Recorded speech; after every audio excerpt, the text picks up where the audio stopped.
what we tend to not understand is that time really doesn't exist. Clocks exist. Big time mainstream quantum physicists and theoretical physicists are admitting that this is true now.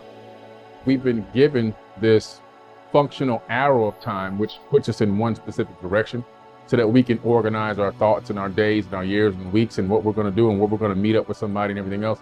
So we have this ability to coordinate and collaborate with each other. However, if you understand that time is also an illusion, it's something that you can use as a tool, but if you also understand that it's an illusion, then you can actually master time and you can maximize what you're doing on this planet. Because if you go in all the higher dimensions, we're in the third. So if you draw a line on a piece of paper, that's the first dimension. If you then connect those lines and create a house on a piece of paper, that's a two-dimensional structure, or you can move it into a computer.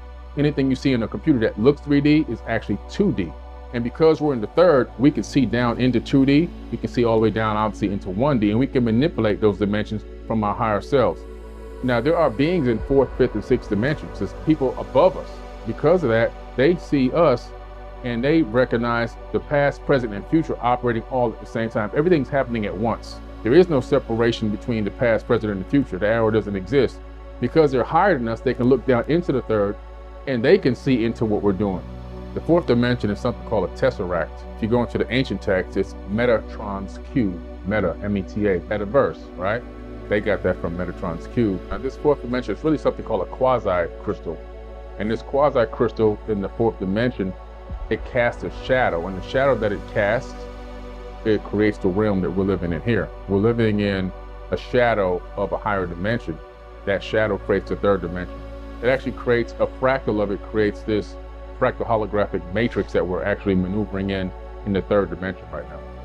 You can address a fourth dimension of time like Albert Einstein was saying if you're just looking at a third plus a fourth being the arrow. But when you actually move up into another dimension, we now know in quantum physics that there is actually a fourth dimension. So all dimensions are in 90-degree angles of each other. And according to quantum theory right now, we're really anticipating that there's at least 11 dimensions, or otherwise the universe would collapse. So there really is truly a fourth, fifth, sixth, seventh, all the way up, not just the arrow of time. That's just something extra. I believe personally, just based off of my research, and I've gone through now over 1,000 scriptures, texts, papyruses, cuneiform tablets from all over the world. They all have a very similar story. All these ancient civilizations talk about beings, not just beings who came here from other planets, people that look like us, not identical, but very similar. In other words, a bilateral, bipedal hominid of some type that can maneuver around, that has appendages that can manipulate the environment, because without that, you can't move out into space and other places. And they also talk about multidimensional. You get into like the Nag Hammadi, stuff like that. You're talking about multidimensional beings. And so in physics, in quantum physics in particular, they started theorizing on these dimensions and were able to even analyze and discover some that they actually do exist. And on top of that, they realized that the dimensions are stacked, so packed, so tight on top of one another, that if you can phase shift your atomic structure, your subatomic frequency, you can walk right into another dimension.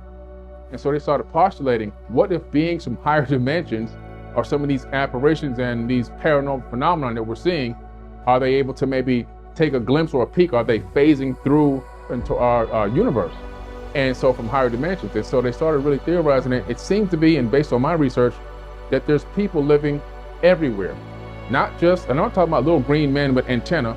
I think that there's people living all throughout this universe in the third dimension. And I think there's people living all throughout even higher multiple dimensions, maybe at a certain level, a certain height in those dimensions. Maybe they don't have a real corporeal body, you know what I'm saying? But I believe that the consciousness is there.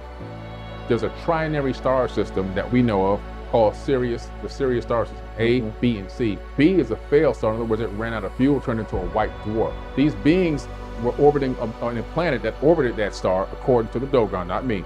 Came here, they're called the Nomo. The Dogon called them the Nomo. Taught them all about the star system, the orbital pattern, our entire solar system, the names, the shapes, the sizes, the colors of all the planets in our solar system, all the planetary alignments. And they even knew that white dwarf star was so gravitationally heavy that one spoonful couldn't be lifted by over 1 million men. They even knew that. We learned that in quantum mechanics and quantum physics in the 1970s, 1980s. You know, we hypothesized it.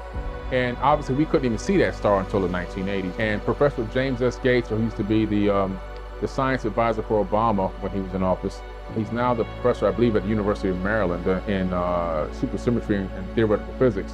He rediscovered them, obviously, and he turned them into three-dimensional objects. And then from there, he found the error correcting codes.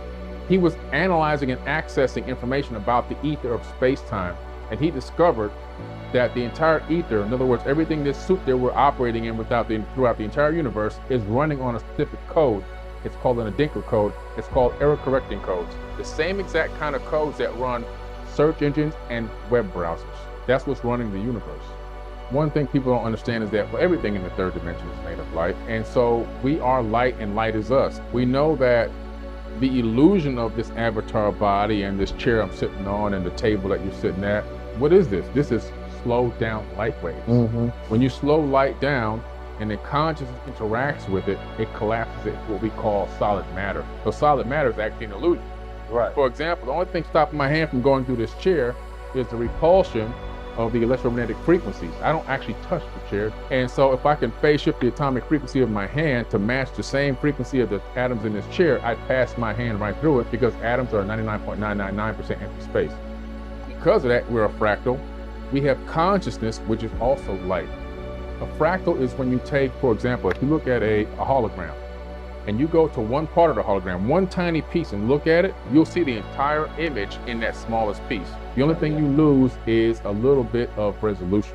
And so it's important for people to understand that this entire realm is a fractal of a whole. We're a fractal of the universe, and our consciousness, even though it's one consciousness, it's also a fractal of the main master consciousness.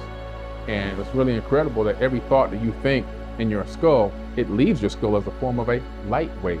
Every time you think, and we know this because we could put a cap on your head in a laboratory, put a little electrodes on it, sensors, and tell you to think about something, and it's going to show up on the computer screen. Mm-hmm. Because the computer's reading the light waves coming out of your skull. We can't see those waves because we can only see 1% of the light spectrum as human beings. We're limited. We don't see gamma rays. We don't see ultraviolet.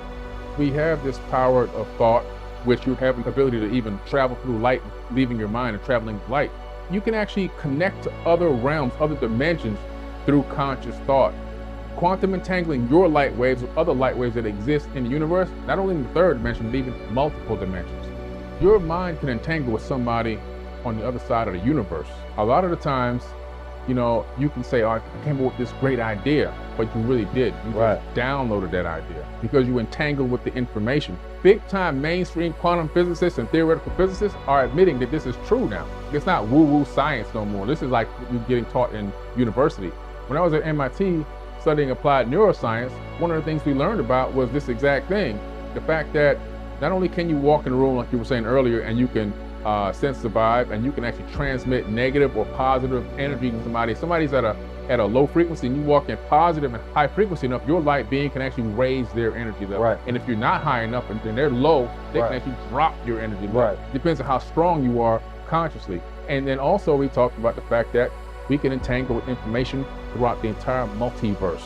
And if you're able to discern that information, if you put the action behind it, it could be one of the greatest inventions. It could be Web3, it could be NFTs or whatever. All this stuff comes from other places.